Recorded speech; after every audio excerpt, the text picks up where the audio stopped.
NFL Fantasy Football Show presented by Subway. It's me, your man MG Marcus Grant, fully vaccinated, boosted, and still dodging variants like Neo in The Matrix. We are almost through Week 16, which means for a lot of you, you are just mere hours away from moving on to your championship game. So congratulations in advance to those of you who make it. Condolences to those of you who miss out. But we got plenty to talk about to help you get there and maybe kind of help you figure out where things went wrong. But of course, got to mention that we are joined as always by producer Justin and the specialist, a cast of dozens that help us put this thing together, and joined on screen by my pal Michael F. Florio, who I know you had we talked about Christmas because we saw each other on Sunday. We basically did a televised version of this show on Sunday on Fantasy Game Day, but how are you looking playoff-wise? Are you on your way to some championship matchups? I am. I made it in my league of record, which is most important to me. But then I made 3 championships. I had 4 teams alive coming into this weekend. 3 of them survived, so feeling pretty good about that. And just normally, Marcus, this would be it. Like, we would have been crowned champions already. So 1 more week to go. 1 more week, hopefully, can keep it going. Yeah, man. This is when you start to feel the longest season ever. When you realize that, normally this would have been the end, but it's not. We've got 1 more week of fantasy. We got 2 more weeks of actual regular season football to be played. I am down to 1 possible championship left. The playoffs have not been kind to me, I'll say that. But if I can get a decent number out of Myles Gaskin tonight against the Saints, then I very well could be in a championship situation next week. So we'll see how that goes. We'll talk about the Monday Night Football game a little bit later on. But we do have a lot of stuff coming up. We are forecasting what 2022 could mean for a handful of injured stars. We are giving you some streaming options for Week 17 because that doesn't stop. And as I mentioned, we will take a look at the Dolphins and Saints on Monday Night Football. But let's get started, as we always do, with some fantasy headlines. And these are all pretty much injury related, and they're pretty much all running back related as well. We will start in Jacksonville with the really tough, unfortunate news about James Robinson. We were so excited about him, especially after the departure of Urban Meyer, was really getting back into things, but then suffered a torn Achilles against the Jets. He is officially done for the season. Now, Dare Ogunbowale was the guy who stepped in and got a lot of the work in that game yesterday. But for fantasy purposes, does this mean we are officially done with the Jaguars for fantasy in 2021? Yeah.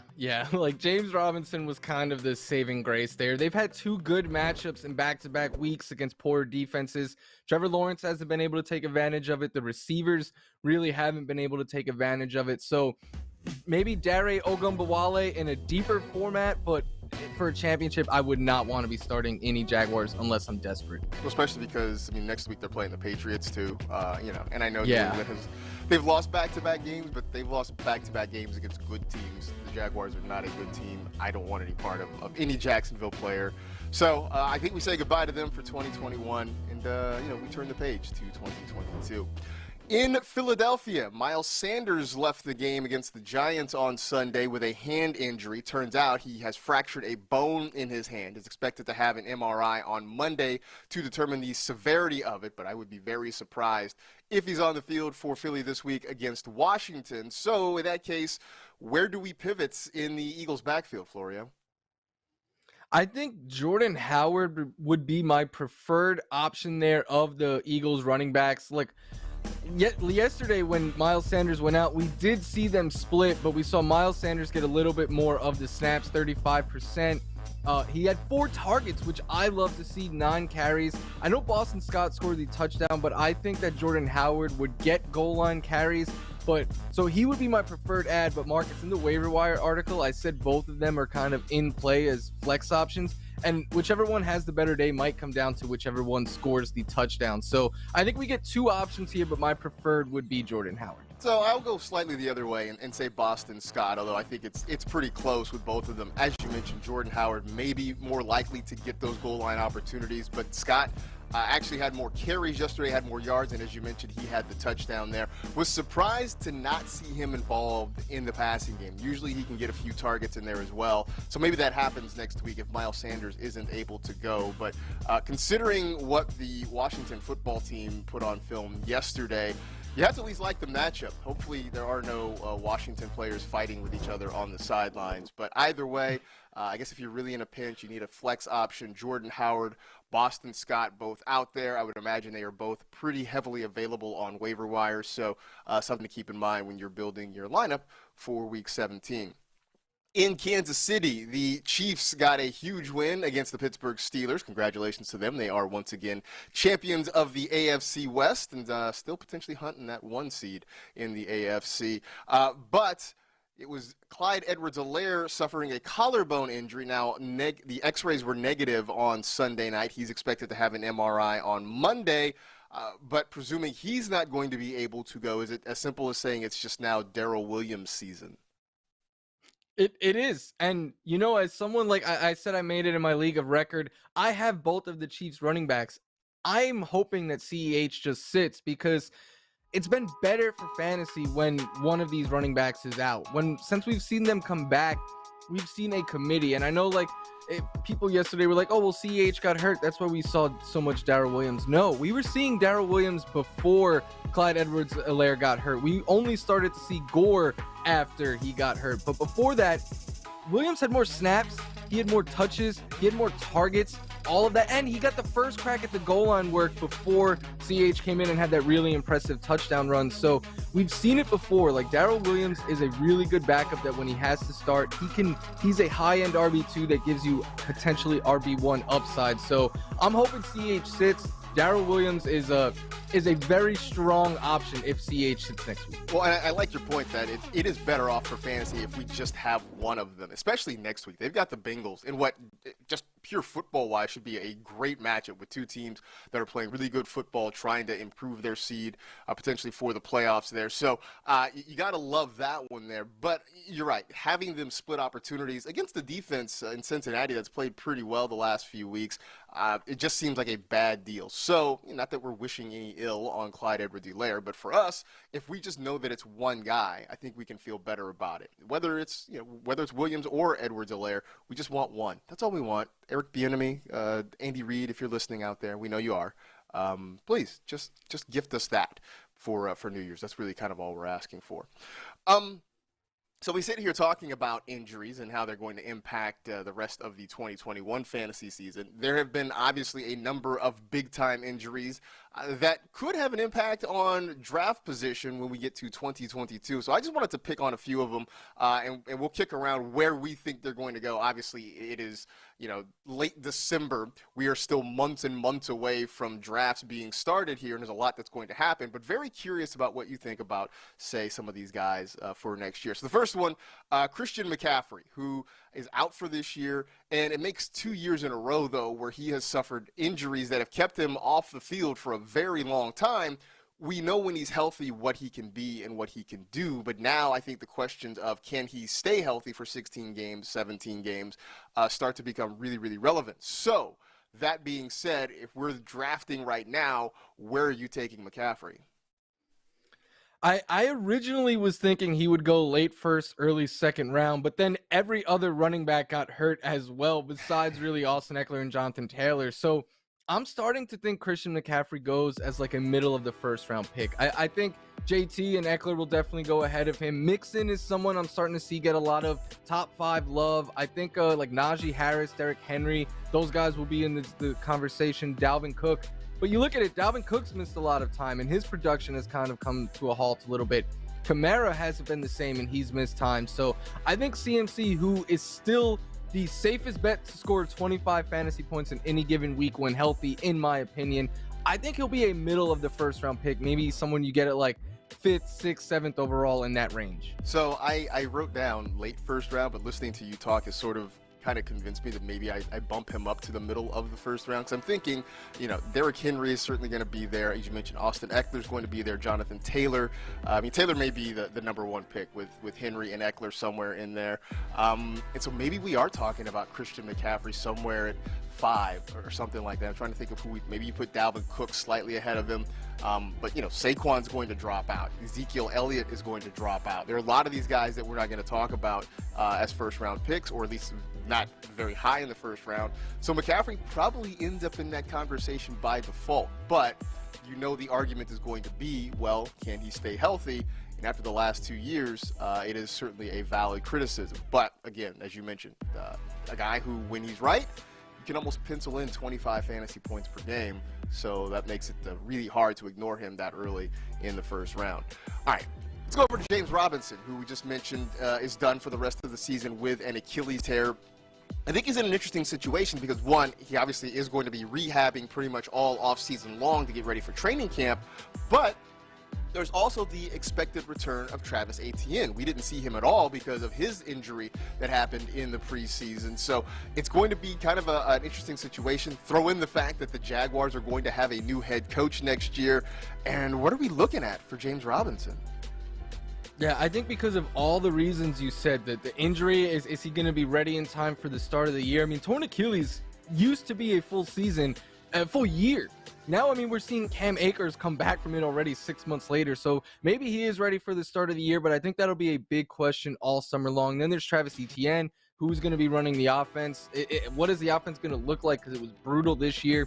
I think with all of those question marks, I'm thinking around the 5th round, someone that you can get is like an RB2 or a flex option, because that is the RB dead zone, as it's grown to be called, Marcus. But I think he'll slide into that. Like the first 3 or 4 rounds, I think you'll be targeting running backs early, maybe some receivers. And then when you're looking like, do I want an RB3? Maybe you waited on your running back. I think that is the area where James Robinson will land this year. So I may be a little optimistic on this one. I've got him as a 3rd, 4th round pick, but you're right. So much of it depends, one, for me, on the rehab process. And if we get to June or July and there's really legitimate talk of James Robinson being ready to go, then I think I feel better about it. I kind of worry about his role in the offense with Etienne and whoever the new head coach is, but I think what he has done the last 2 seasons really merits that he's going to get a pretty good workload regardless of who's running the offense there. So for me, it's just the biggest thing about rehab. I say 3rd or 4th round, but again, that could be really optimistic if we're getting to the summer and it looks like he's still a couple of months away and that maybe he's going to miss some preseason games or maybe even the first regular season game. Then I think that changes dramatically. But he's a good player. I've enjoyed watching him play. I've liked his production, and hopefully he's able to come back from this Achilles injury. The other part of it is too, I guess to note, a lot of people have pointed out Achilles injuries tend to be killers for running backs. We'll see if Cam Akers is able to rebound from it. We'll see what happens with James Robinson. But I want the best for him. I do. It's been a rough couple years for James Robinson, a guy who came out of nowhere, and hopefully things get better. Last one, and this one is really interesting because I mind you, I'm the one who builds the rundown and I'm the one who puts the names in, and I still had no idea where to slot this guy. But Michael Thomas, who we have barely seen in the last 2 seasons, really, didn't see him this year. Don't know where he's going to be next year, if he's back in New Orleans, if he goes somewhere else. But we know that when he's healthy, what he can do and how productive he can be. There are just so many unknowns with Michael Thomas. Where are we pegging him for next year? This was by far the hardest one for me to figure out. I haven't pegged right now for a 5th rounder because that's typically is when people start to target like upside receivers, and there's gonna be a lot of talk about, well, look at what Michael Thomas did 2 years ago. He was the best wide receiver in football. Yeah, we haven't seen him since, but we know his upside. I agree with you. So much of it is he playing for the Saints? And if he is, who's the quarterback? Is it Taysom Hill, Jameis Winston, someone else? Is he gone? I think he is going to be one of the more polarizing players of the draft season, Marcus, because it's easy to paint the story of how great he could be. It's also easy to paint the story of like, look what's happened the last 2 years and how disastrous it could be. So I don't think he'll be like a top 4 round pick, but I think once we get into like the 5th round or so, people are going to start talking themselves into his upside. I guess because I'm nervous. The one thing or one of the things that fantasy drafters like. It's very similar to stock market investors. We want stability. We don't like uncertainty. And right now, Michael Thomas comes with a ton of uncertainty. So I've got him somewhere between the 7th and the 9th rounds just because we have zero idea of what is going to happen, of what to expect. I would imagine there are people who maybe feel a little bit more confident, who may reach for him a little bit earlier. There may be people who just completely back away from him and say, I'm not drafting him at all because there's too much unknown there. But he really is one of the bigger wild cards, I think, when it comes to fantasy draft season next year. And obviously, we're going to learn a lot more between now and, say, April or May, between free agency, the draft, and all the things that kind of come with the offseason. But Michael Thomas is going to be really, really hard to peg. And, he could have a bounce-back season, and somebody could end up with a huge value. It could end up like Allen Robinson this year, and you're kicking yourself for even approaching something like that. So we'll see. There'll be more of this. There'll be more conversations like this. There'll be more players, I'm sure, that we are trying to figure out. But again, it's December. We got a long way before we got to have any hard and fast answers about that. That gets us to another edition of Things We Learned. It's our opportunity to talk about what we saw over the weekend. Usually I say on Sunday, but we had Saturday games. We even had a Thursday game. But what we have seen so far in Week 16 and how we can use this going forward, even if there is just one more week of the fantasy season. So for you, what have you seen the last few days that has impacted your thoughts a little bit? Unfortunately, it is our boy, everyone's favorite waiver wire pickup this year, Cordero Patterson. He's come back down to life, to earth, whatever the saying is. But it's been a little bit of a rough go for Cordero Patterson as of late. The thing is, early on in the year, we loved him because of how he was being used. They were using him as a receiver at times, as a running back. He was good for at least 5 targets every game. In his last 6 weeks, 5 targets is his high. He has 2 targets in the last 2 games and 3 or fewer in 4 of his last 6. Single digits in 2 straight games because he's really just getting carries now. If you're not catching passes and you're on a team like the Falcons who doesn't score a bunch of touchdowns, it's hard to get those 20-point games that way. So he's kind of the last few weeks been like a safe floor type of player. And then the last 2, the floor's kind of bottomed out. So I know there's only 1 week left. He gets the Bills next week. The Bills have been ran on, but I don't know if I love the Falcons' chances of doing so. I think just on volume alone, you probably still have to start Patterson, but the days of him being an RB1, I think, are behind us. They were so good at using him, right? We had praised the Falcons for figuring out how to unlock Cordero Patterson, and now they seem to can't figure it out again. I don't know what happened, but definitely disappointing for somebody who gave you so much for most of the year to kind of see it fade away when you need it to, when you really need it the most at the end of the season. For me, said Mark Andrews seems to be quarterback proof in Baltimore. He is the tight end 1 overall, and he's actually putting some space between himself and Travis Kelce right now. Obviously, it helps that Kelce did not play in Week 16 as he was on the COVID list. But you go back over the last few weeks for Mark Andrews, and he's given you 20 points, 35 points, 26 points. It's been a huge run for him, and he's done it with a combination of a little bit of Lamar Jackson, some Tyler Huntley, and then did it on Sunday with Josh Johnson at quarterback. So some of this has to do with the fact that Baltimore can't find any consistency in their pass catchers. Rashad Bateman, Marquise Brown are up and down. You just never know week to week which version of them is going to show up. Mark Andrews has been steady. He has been constant. He has been a security blanket for whoever is throwing the football there in Baltimore. And I think there's going to be real talk about whether or not he gets drafted ahead of Kelce. We've talked about Kelce not going in the first round. I think that's pretty much a done deal that Travis Kelce is not going to be a first-round pick. And there probably won't be any tight ends who are a first-round pick. But I'll ask you, are we ready to make the pivot and make Mark Andrews the first tight end off the board in 2022? I was actually just thinking about this morning, and I think so. Like, Travis Kelce's going to be 33. George Kittle's really good, but there's a lot of options around him, and he's been banged up. Waller's coming off of a down year. I think we're seeing a changing at the guard, and I think next year we'll see Mark Andrews as the first tight end off the board. Yeah, I do think it's going to be a real interesting conversation. I think what's going to happen is it will be the folks like us, the analysts, the sharps, the degenerates who do this all the time, who will go after Mark Andrews as the tight end one. I think when you get a lot of the casual folks who come in a little bit later in the season, I think that muscle memory still keeps Travis Kelce near the top of that list. But I think that the tide is turning on who the top tight end is going to be. It was a rough day for the Baltimore Ravens against the Cincinnati Bengals, but Mark Andrews still found a way to get it done. Speaking of the Bengals, we'll take a break, but did Joe Burrow's big day move him up the Dynasty quarterback rankings? We dive into the Tiger King's career game when the NFL Fantasy Football Show returns.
It's time for Going Strong, presented by Castrol Edge. Taking a look at the top 16, or the week 16 top performers. That's what I'm going for here. Some of the notable names on that list. Joe Burrow with just a bananas day. 38.1 fantasy points. No shock, he's your QB1. Josh Allen, the QB3 with 30.96 fantasy points for the Bills and their big win over the Patriots. Justin Jackson, your RB1, 34.2 points. Could have been a touch higher had he not fumbled the football. Rex Burkhead, hashtag Rex in the flex. If you did that, you feel good. He's your RB3, 28.9. Damian Harris just behind him, RB4, 28.3 fantasy points. T. Higgins with a nuclear type day, 43.4 points. He is your wide receiver 1. A.J. Brown going back to Thursday night with the Titans beating the 49ers. 31.5 points makes him the wide receiver 3. Your wide receiver 4, kind of a surprise, Isaiah McKenzie, 29.4 fantasy points. Mark Andrews, your tight end 1 at 26.5. Kyle Pitts, who we all thought would have a good day, he did. 16.2 fantasy points. That makes him your tight end 4. But let's go back to the Tiger King, Joe Burrow, the 4th most passing yards in a single game in NFL history, which, by the way, side note, the fact that Norm Van Brocklin, who has the record, that record has stood for 70 years. He did it in 1951.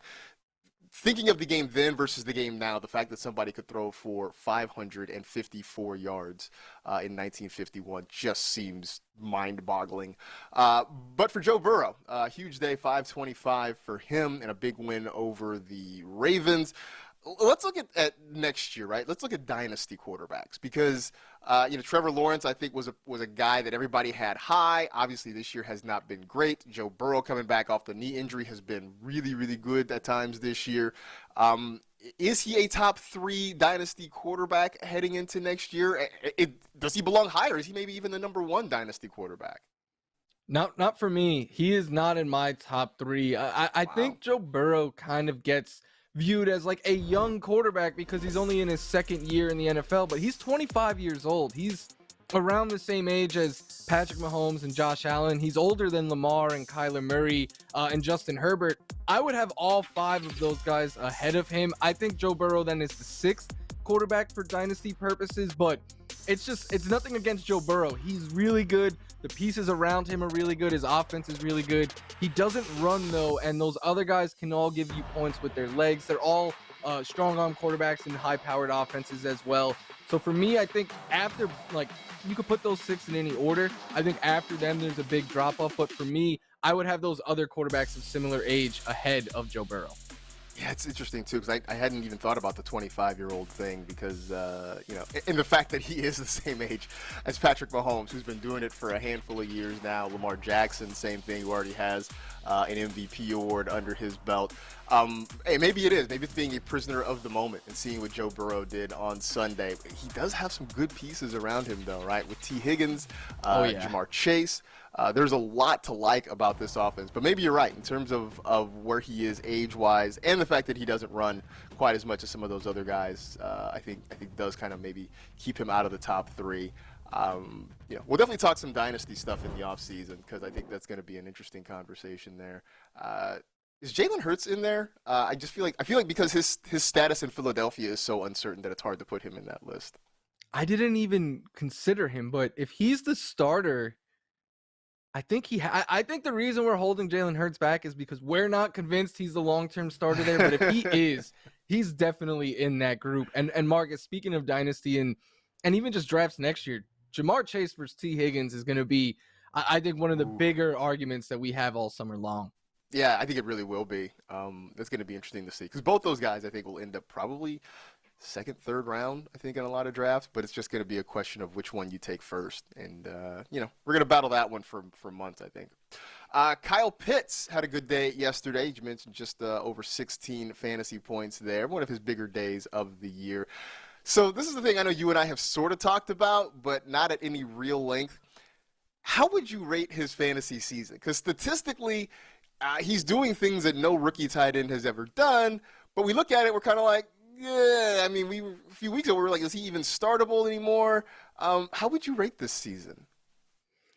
Originally, like a couple weeks ago, I was calling Kyle Pitts a bust. But then I looked into his numbers last week after he made the Pro Bowl, and I had to reassess because Kyle Pitts is doing exactly what we said he was going to do. We said he was going to be the best rookie fantasy tight end in quite some time. Forget even yesterday. Coming into week 16, he had already set the record for rookie tight end receiving yards since 2010. He had a chance to break a 1,000-yard season and to break the fantasy rookie record in that span as well with a couple of good games. And that's exactly what he had yesterday. So he's a top 10 tight end when it comes to points per game. He's top 10 in total points. Maybe he's not the top 3 or top 5 tight end that we all were hoping he could be, but that's on us. That's not a Kyle Pitts miss. That's a us miss. So I think Kyle Pitts is doing exactly what we all thought he would be. He's the best rookie tight end we've seen in quite some time, and I'm really excited to draft him next year. I just think our expectations were a little too high this year. It is, for the time being, I guess calling it Clyde Edwards-Helaire syndrome.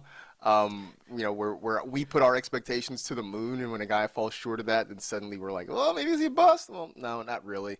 Kyle Pitts is third among tight ends currently in receiving yards. He is, I believe, 6th in receptions. The only thing he hasn't done this year is score touchdowns. He has just 1 touchdown all year. But, I mean, I always like to say touchdowns are fickle beasts, right? It's hard to predict when they're going to come, where they're going to come. That's a thing that as long as he's continuing to get the target volume that he is, the touchdowns will be there, whether it's at the end of this year, whether it's going into next year, that part's going to come. But he has had that kind of production, and he's done it primarily as a wide receiver. I mean, I know he's listed as a tight end, but they have lined him up more as a wide receiver than anything else, and especially since Calvin Ridley has been away from the team, there's been a heavy reliance on him. So I think it is one of those things where when you step back and you look at what he has done, I think you realize it has not been a bad season. It's been a pretty good season for Kyle Pitts. And, the expectation is that he will continue to improve, that he's only going to get better, and that, the production will rise accordingly. So he's another one that is going to move up the ranks. I thought, when we drafted next year, we'd be talking about him knocking on the door of the elites, and he might already be there. So we may have the big three moving to the big 4 or 5 next year, depending on where you are drafting Kyle Pitts. All right. Those are the guys who made us happy. How about the guys who made us a little bit unhappy on Sunday, or at least in Week 16, with a round of I'm Salty? Who was the biggest disappointment for you on the verge of championship week? Keenan Allen. And I know multiple people who lost, and they were like, I lost because of Keenan Allen. And it's hard to blame them. I mean, Keenan Allen came into this game going up against the Houston Texans in a game where there was no Mike Williams, no Jalen Guyton. They were clearly, no Austin Eckler, clearly shorthanded. You expected a lot of volume to go Keenan Allen's way. And then they fell behind, and you were like, even better. The game script, it's a positive game script for Keenan Allen. They'll throw a bunch his way. 6 targets, a season low 4 catches. He only had 35 scrimmage yards, a season low 7.5 fantasy points. He had double digits in every other game except for this one. So he saved his worst game of the year for when you all needed it most. And if you have Keenan Allen and you advance to the championship, good luck, because I know a lot of people did not. Well, I'm going to stick with a guy who also wears blue and yellow and plays his home games at SoFi Stadium in Los Angeles. It's Matthew Stafford, who went on the road to Minnesota in what looked like a great matchup. I mean, we were so excited about what Cooper Kupp was going to do, and it just felt like, well, if Cooper Kupp's having a big game, then Matthew Stafford's probably going to have a big game. Instead, fewer than 200 passing yards, 3 interceptions, 6.6 fantasy points, by far his lowest output of the season. And again, a situation where it seemed like a good matchup and it seemed like he was ready to prosper, just could not really get anything going consistently. The Rams did get a win, but it wasn't pretty. And it really had very little to do with Matthew Stafford and his performance there. So another frustrating one, especially if you were starting him, if you were in a 2 QB league, even just a regular 1 quarterback league. This is one that let you down. Hopefully you were able to survive with some performances elsewhere, but otherwise it was a really, really poor outing fantasy-wise for Matthew Stafford in that one in Week 16. All right, time for a break, but coming up next, sweet streams are made of these. Do you dare start Tyler Higbee? That's my Annie Lennox there. We're traveling the world in the 7 Cs to help you set your Week 17 lineup on the NFL Fantasy Football Show.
If you watch the show regularly, which I hope you do, you know what I'm about to say right now. Follow us on TikTok at NFL Fantasy. I know the season's almost over. Doesn't matter. You know, fantasy never sleeps. We're year round, so we're going to keep TikToking like a clock. TikTok, TikTok, all year round.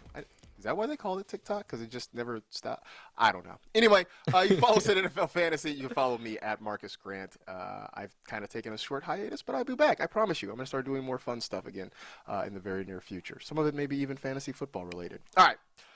It is week 17, and people are still building lineups, and you may be dealing with COVID issues like NFL teams. You may be dealing with injury issues like NFL teams, in which case you might be looking to stream somebody. So we looked at the quarterback, tight end, and defensive stream options for you heading into week 17. Florio, quarterback, where should folks consider? I think Tua Tagovailoa is a solid streaming option. And look, next week is rough for streaming quarterbacks because all the matchups that we like to attack, the elite quarterbacks seem to be in those matchups, and those guys aren't available out there. But Tua is available in over about half of the NFL.com leagues as well. He hasn't shown us a huge ceiling since earlier in the season, but he's a pretty safe floor. He could get you over 15 fantasy points in a game, and the Titans are in the top 10 in fantasy points allowed to quarterbacks. I know they've been playing better as of late, but on the year, they're still in the top 10. And this is just like, hey, if you're going a little bit deeper at quarterback, I think he is a safe floor type of play. So someone that you could get in. He won't win you the week, but he also won't lose you the week. So this one might be a little bit weird, but I'm going to go with Jared Goff. I know he's an easy punchline when we talk about quarterbacks, especially fantasy quarterbacks, but he's given you 19 or more points in 2 of the last 3 games he played. Obviously missed Sunday's game as he was on the COVID list. So this is with an asterisk if he is healthy and ready to go. But he's got Seattle, and the Seahawks have given up some big yards and big fantasy points to quarterbacks this year. Plus, look, he is at least familiar with this Seattle defense, having spent the start of his career with the Rams. He played the Seahawks twice a year, so he at least has an understanding of sort of how this defense operates. And throw in the fact that Amon-Ra St. Brown has been on fire for the last month. This could be an interesting streaming play, especially if you're going DFS-wise. You just want to be contrarian. Maybe Jared Goff is the way to go. All right, over to tight end, which is always a big one. Everybody's pretty much streaming tight ends all year long. Where should folks go in week 17? I felt better about this answer before last night's game, but I still think Ricky Seals-Jones is in play as a streaming option because he gets the Eagles next week. I mean, the Eagles give up the most fantasy points. They're in the top 3 in yards, catches, touchdowns, all allowed to tight ends. Even Evan Ingram scored a touchdown against them. The only thing I don't love is last night Jonathan Bates he played more snaps and saw more targets than Ricky Seals-Jones, but I'm thinking that might be because they were down 1 billion points after the opening possession. But last week against the Eagles, we saw RSJ get 7 targets. So I think if you're going a little bit deeper at tight end, he's a name for you. But I will fully say, Marcus, I like your streaming option even better. Yeah, first of all, you mentioned Evan Ingram. He had 11.7 points yesterday, and that was like his second highest output of the season. So good for him. Eagles. Eagles. My option is Tyler Higbee. Look, and I know I just talked about Matt Stafford having a disappointing day against the Vikings, but I do think they're going to bounce back offensively, and I think Higbee is a nice option in the passing game for them. I know we spend a lot of time talking about their wide receivers, but the matchup against the Ravens has been a pretty good one for tight ends all year long. So, if we don't see big targets for, say, Van Jefferson or Odell Beckham Jr., then it's probably because they're going to Tyler Higbee. So, again, I know he's sort of been up and down this year, but this feels like an opportunity to get Higbee in, give him some run for the end of the season. Now over to defenses, and this was another one that I found was sort of tough because a lot of the good matchups were defenses that are elite or already highly rostered. So I felt like I had to dig a little bit deeper. I don't know about you for this one. Yeah, no, I felt the same exact way. And this is another situation, Marcus, where I liked your pick even better than mine, but I wanted to give, people a second option just in case. So I think the Seattle Seahawks going up against the Detroit Lions, it might be Tim Boyle again leading the way for Detroit. So that would certainly make it a more appealing option. And it's It's the Lions, man. So they don't score a lot of points. Outside of Amon-Ra St. Brown, there's no one that you're really afraid of for fantasy. So I think you get the Seahawks if you're getting a little bit deeper in need of a streaming defense. So I did look at the Seahawks. I thought about them a little bit, but instead I pivoted and went to the Chicago Bears. And, they have sort of been getting after the quarterback a lot in the last few games. They've got the Giants coming up this week. I don't know who's going to be the quarterback, if it's going to be Jake Fromm, if it's going to be Mike Glennon. Either way, I'm not too scared of them. I mean, the fact that we are celebrating Evan Ingram getting 4 catches for 17 yards and a touchdown speaks a lot to where the Giants' offense is right now. Their pass catchers are a mess in general. Saquon Barkley has been a huge disappointment. So this feels like an opportunity for the Bears to go out and make some havoc defensively, and could be a really good streaming option for anybody who is in the need this week. All right, let's take a pause for just a minute. But when we come back on the NFL Fantasy Football Show, it might be championship week, but that doesn't mean you can't still play the waiver wire. We got some free agent suggestions for you coming up after the break.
It's time for Refresh Your Lineup, presented by Subway.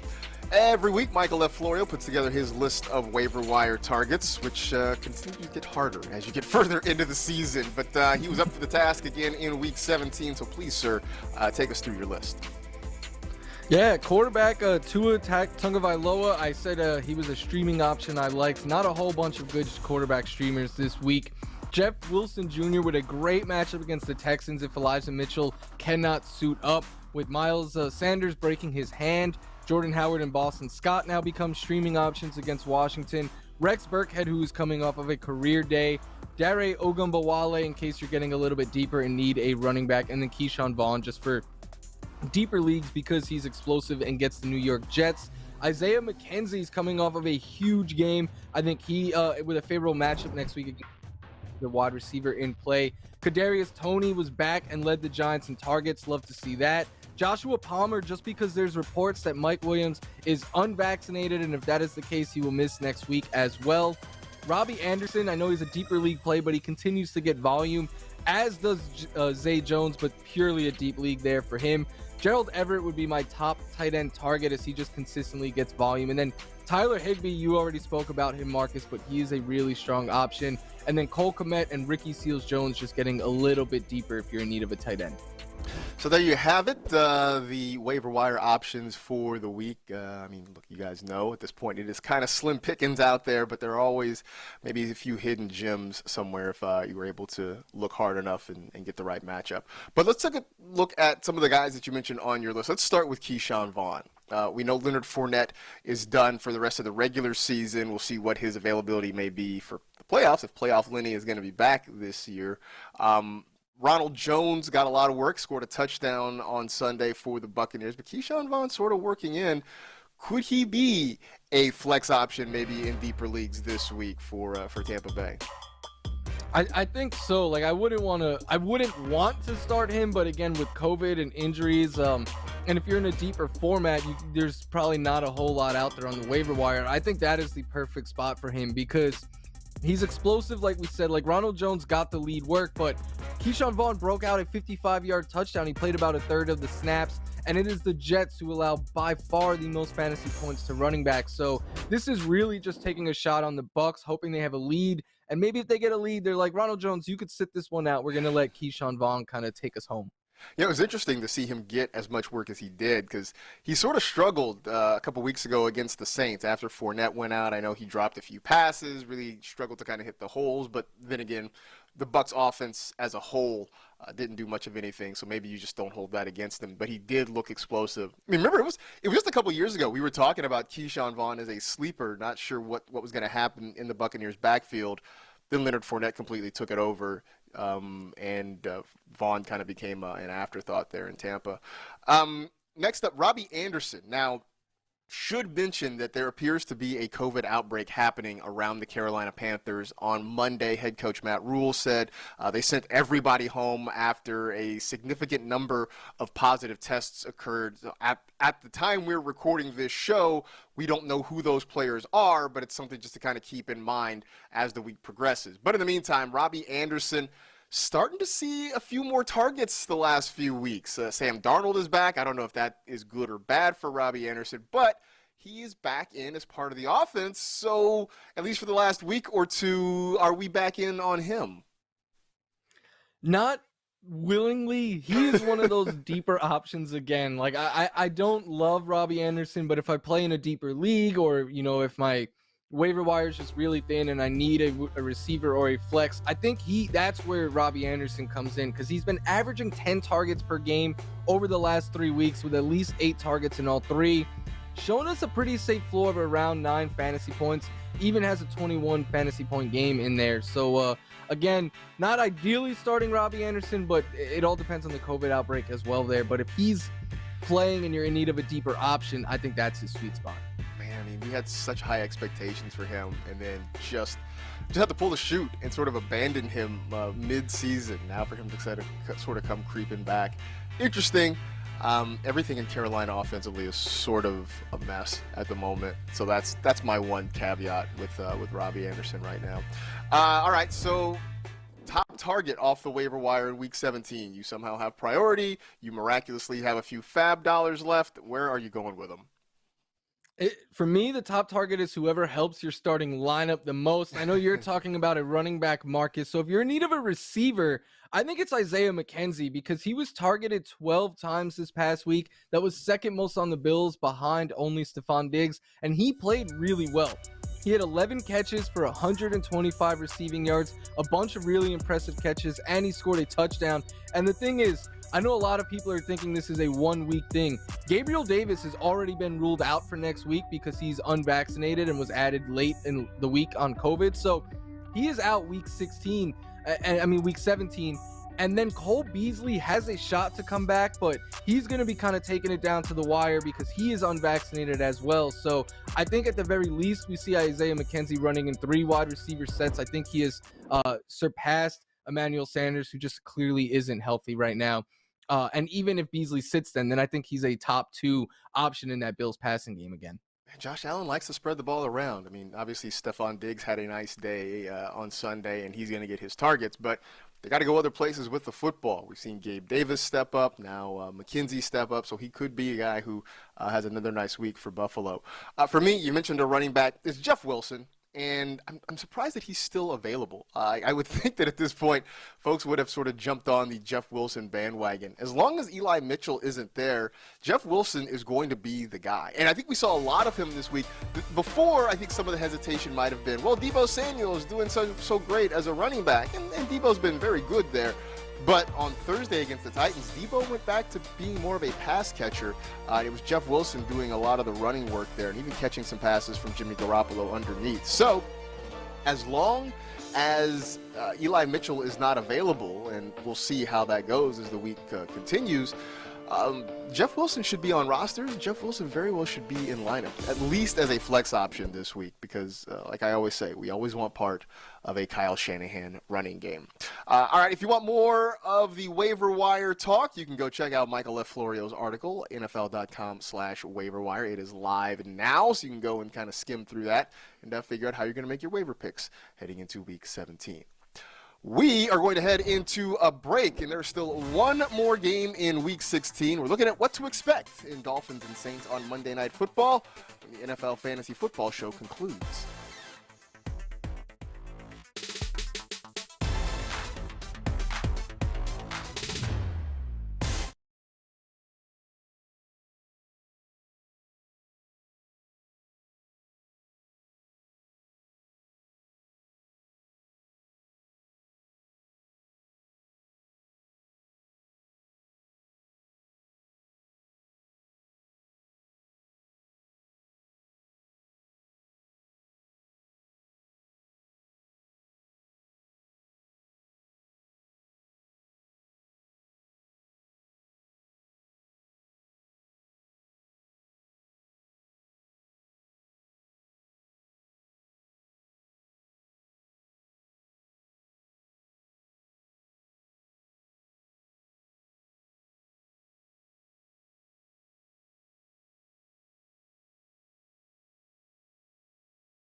One last game in Week 16, which means one more opportunity for you to maybe get few more fantasy points and sneak into a fantasy championship situation. It is the Dolphins and the Saints.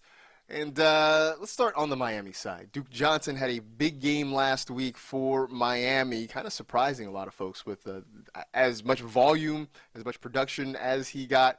Myles Gaskin's still there, though, so I'm going to ask, who do you think has the bigger week this week? Is it Gaskin or is it Duke Johnson again? I'm going with Myles Gaskin, but I say that with little confidence because Duke Johnson played so well last week, and I was thinking part of it was because Gaskin was on the COVID list. He didn't get any reps in at practice. They just decided to go with the guy that had been getting those reps, but he played so well that I think a committee or a split is definitely possible. But until we see a healthy Gaskin get replaced by Duke Johnson, I'll still lean his way. But again, it wouldn't surprise me if we see like a 50-50 split or something like that. I don't expect Duke Johnson to go away completely because, as you mentioned, he was so good last week. But I am still going to go with Myles Gaskin, and not just because I need like 11 points from him tonight in order to win a matchup. But I think that he is still, until further notice, the lead running back. I think he gets more of the opportunities.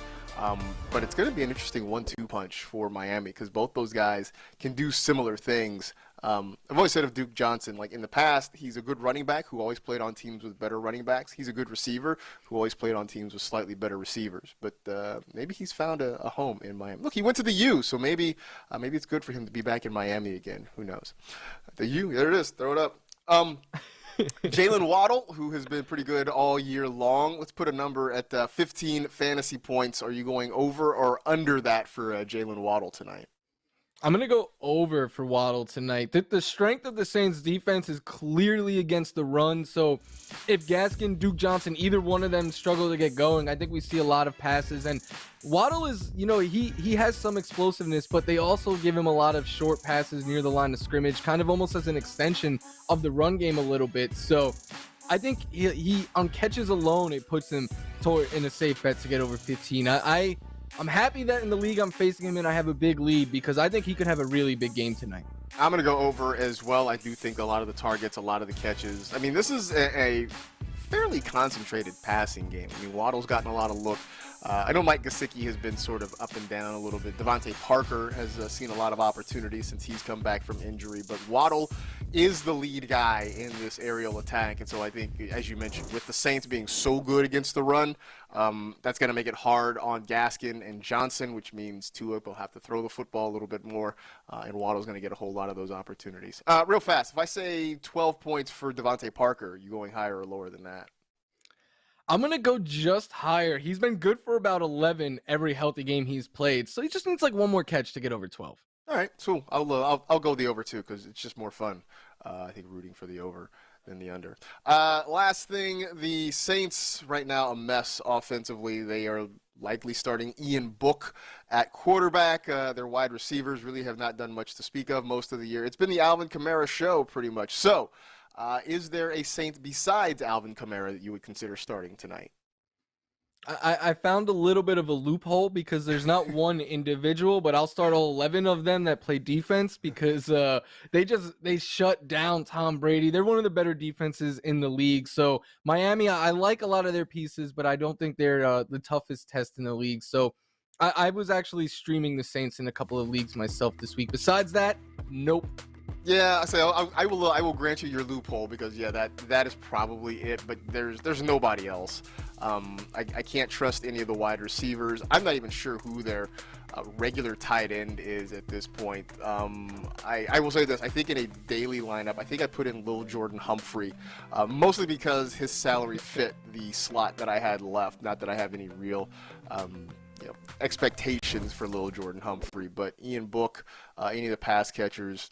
Besides Kamara, that's kind of it because that's sort of the way New Orleans has gone so far this season offensively. I mean, I don't know about you. It seems bad when reports come out that the Saints talked to Drew Brees and Phillip Rivers about maybe coming to quarterback. I don't know. It seems like maybe they don't believe in Ian Book. That's just me, huh? Yeah, I read a scouting report that was like not a great arm, but can run, but he's a little undersized. And we were speaking about it yesterday. I was like, oh, this reads as if it's like a smaller Taysom Hill. Like, what could possibly go wrong? The only fun thing is I saw people calling tonight's game the Ian Book Fair, and that kind of made me chuckle. I mean, by the end of the night, we're going to get an Ian Book report, so we'll figure out, we'll figure out a lot about Ian Book when it's all said and done. All right. In the meantime, for us, that is it. We are done. We appreciate you hanging out with the NFL Fantasy Football Show presented by Subway. You know the drill. Tell two friends to tell two friends. Rate, review, and remember, a grapefruit looks a lot more like an orange than a grape. Be safe, take care of yourselves, get vaccinated, and we'll see you on Wednesday.